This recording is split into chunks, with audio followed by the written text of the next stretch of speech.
죽어라 열심히 사는데도 왜 내 인생은 그대로일까요? 월급 받아도 늘 빠듯하고 남드실 때 투잡, 쓰리잡까지 뛰는데 통장 잔고는 좀처럼 달라지지 않는 분들, 오늘 영상 꼭 보셔야 됩니다. 자, 제가 솔직하게 먼저 말씀드릴게요. 여러분이 게으른 게 아니에요. 그렇다고 노력이 부족한 것도 아니죠. 우리는 지금까지 열심히 사는 법을 배웠지만 돈의 구조를 바꾸는 법은 제대로 배우지 못한 채 살아왔잖아요. 그래서 오늘은 왜 이렇게까지 애써도 삶이 제자리처럼 느껴지는지, 왜 노력만으로는 한계가 오는지, 그리고 그 악순환에서 벗어나기 위해 반드시 알아야 할 3가지, 이거를 아주 쉽게 알려드릴게요. 바로 시작합니다. 가장 먼저 말씀드리고 싶은 건 방향성에 대한 이야기입니다. 노력이라는 건 자동차의 엑셀과도 같아요. 엑셀을 밟으면 차는 앞으로 쭉 나아가잖아요. 그런데 여기서 가장 중요한 전제 조건이 있습니다. 바로 핸들이 정확한 목적지를 향해 있어야 한다는 거예요. 내가 가고 싶은 곳은 따뜻한 남쪽의 부산인데 핸들은 엉뚱하게 북쪽의 철원에 있다고 한번 생각해 보세요. 그 상태에서 남들보다 덜 자고 더 좋은 엔진을 달고 전력 질주를 하면 어떻게 될까요? 부산에 도착하기는커녕 내가 원하는 목표에서 점점 더 빠른 속도로 멀어질 뿐입니다. 올바른 방향성이 없는 상태에서의 맹목적인 성실함은 때로는 멈춰 서 있는 것보다 내 인생을 더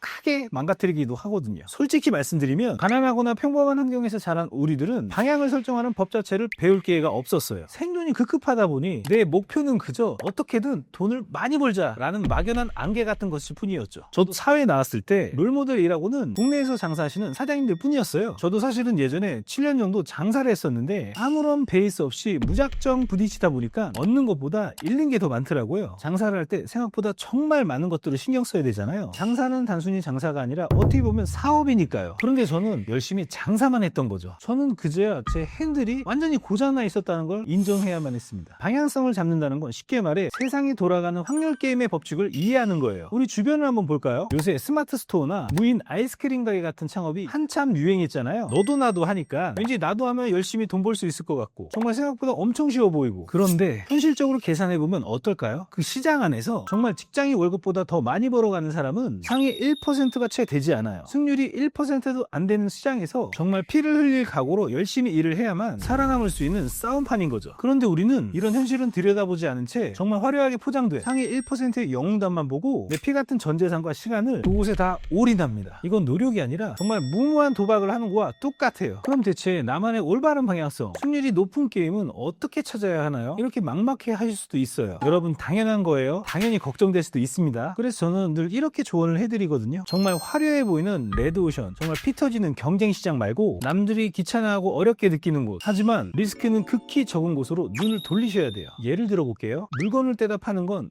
누구나 할 수 있어서 경쟁이 치열하지만 내가 알고 있는 지식이나 노하우를 전자책이나 컨설팅으로 파는 지식 창업은 원가가 들지 않기 때문에 실패해도 빛이 남지 않습니다. 혹은 나라에서 기업들에게 주는 정부 지원금 제도를 아주 깊게 파고들어서 서류 작성을 어려워하고 정신없어하는 소상공인들을 도와주는 B2B 컨설팅 같은 분야는 진입장벽이 조금 있지만 그만큼 경쟁자가 적고 승률이 높죠. 이런 분야를 어떻게 찾냐고요? 당장 내일 퇴근길에 서점 한번 들려보세요. 소설책 말고 만화책 말고 여러분들 경제, 마케팅, 비즈니스 모델, 심리학에 관련된 책들을 딱 30권만 골라서 한 달 동안 밑줄 쳐가며 읽어보시는 겁니다. 처음엔 외국어처럼 낯설게 느끼겠지만 그 활자들이 머릿속에 쌓이기 시작하면 신기하게도 세상의 돈이 어디로 흘러가는지, 어떤 시장이 승률 50%가 넘는 안전하고 유망한 시장인지 그 방향이 보이기 시작할 거예요. 그게 바로 공부입니다. 방향을 잡았다면 그 다음 우리가 마주해야 될 적은 시간입니다. 시간은 참 야속하게도 우리에게 2가지 성 만든 얼굴로 다가오는데요. 바로 조급함과 잉여 시간입니다. 우선 조급함부터 이야기해볼까요? 돈이 쪼들리고 당장 내일 갚아야 할 카드값이 눈앞에 아른거리면 사람은 누구나 미친 듯이 초조해집니다. 돈이 없으면 통장만 가난해지는 게 아니라 마음의 여유까지 가난해지거든요. 이 조급함이 뇌를 지배하면 우리는 정상적이고 이성적인 판단을 내릴 수가 없습니다. 마음이 급하니까 차근차근 계단을 밟아서 올라가야 되는데 이 생각을 못해요. 엘리베이터를 타고 한 번에 꼭대기로 올라가고 싶어 하는 거예요.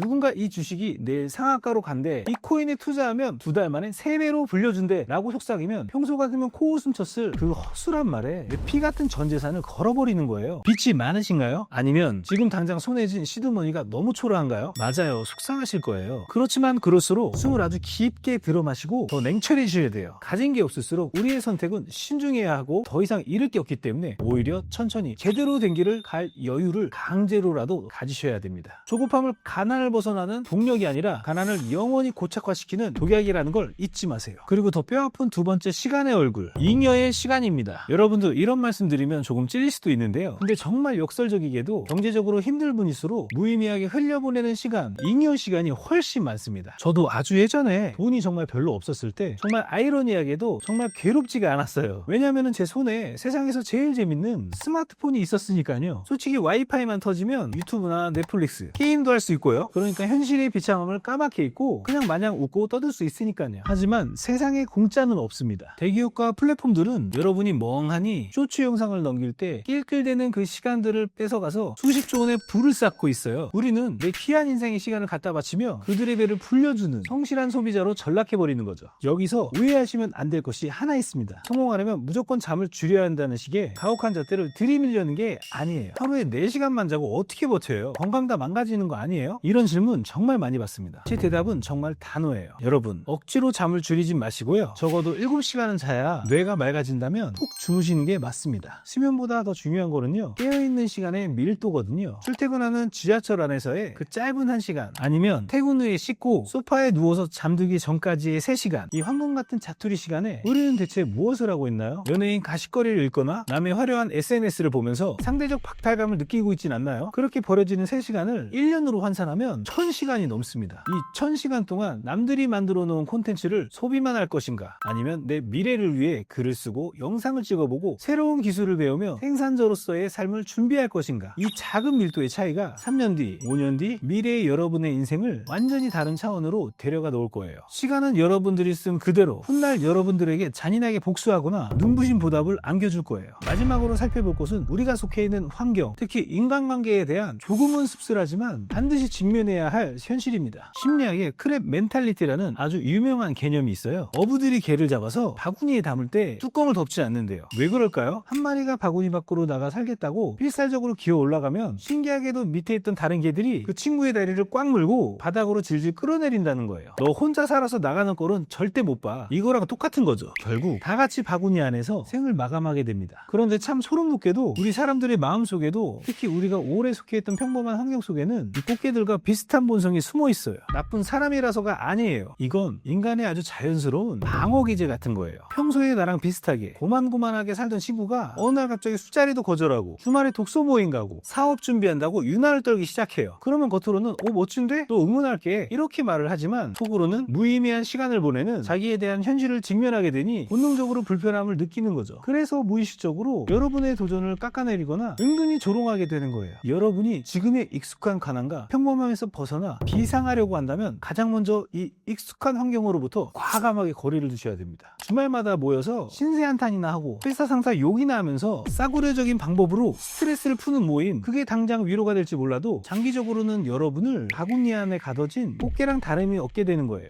아니 그럼 성공한 사람들은 곁에 두라는데 제 주변에 온통 평범한 직장인 뿐인데 대체 그런 사람을 어디서 만나나요? 이렇게 현실적인 고민도 드실 건데요. 내 주소록에 당장 롤스로이스 타는 부자가 없다면 스스로 디지털 환경 정도는 완벽하게 재건축하시면 되는 거예요. 여러분들 알고리즘을 완전히 세탁하세요. 스마트폰 켜면 유튜브 구독 리스트에 예능, 먹방, 가십거리 채널을 싹 지우시고요. 여러분이 가고자 하는 분야에서 이미 성공한 사람들, 동기부여를 주는 기업가들의 채널로 가득가득 채우세요. 이렇게 성공을 닮아가는 사람들의 에너지를 내 피부로 직접 느껴보세요. 세상을 보는 시야 자체가 완전히 달라집니다. 그리고 또 하나, 가장 마음 아픈 고민이 있죠. 저를 비웃고 반대하는 사람이 친구가 아니라 가장 사랑하는 가족이나 배우자라면 어떻게 해야 하나요? 저도 이 부분에 대해서 정말 많은 질문을 받고 똑같이 안타까워하곤 하는데요. 정답은 딱 하나입니다. 가족은 설득의 대상이 아니라 철저하게 증명의 대상입니다. 나를 걱정해서 혹은 변화가 두려워서 반대하는 가족과 매일 얼굴을 붉히며 싸워봤자 감정 소모만 될 뿐이에요. 이럴 때는 여러분의 목표와 도전을 굳이 입 밖으로 내지 말고 철저하게 숨기세요. 그리고 내 할 일을 묵묵히 아주 치열하게 해나가세요. 눈에 보이는 뚜렷한 결과물과 통장잔고를 가져다 보여주면 100마디 말보다 더 확실하게 모든 논란이 종결됩니다. 그때까지만 멘탈을 꽉 잡고 인내하세요. 오늘 제 이야기가 그동안 답답했던 여러분의 가슴에 아주 작은 돌멩이 하나라도 던져서 아주 작은 파동을 일으켰다면 그것만으로도 저는 너무 기쁠 것 같습니다. 지금 당장 영상을 끄시고요. 책상에 앉아 펜을 쥐고 내가 버려야 할 3가지를 적어보세요. 그 작은 행동 하나가 여러분의 길고 길었던 가난의 터널을 끝내는 위대한 첫걸음이 될 거라고 저는 확신합니다. 포기하지 않고 여기까지 와주셔서 정말 감사합니다. 여러분은 충분히 그럴 자격이 있고 해낼 수 있는 분들입니다. 곁에서 항상 여러분의 위대한 도전을 든든하게 응원하겠습니다. 지금까지 여러분의 성장을 돕는 정용이었습니다. 시청해주셔서 감사합니다.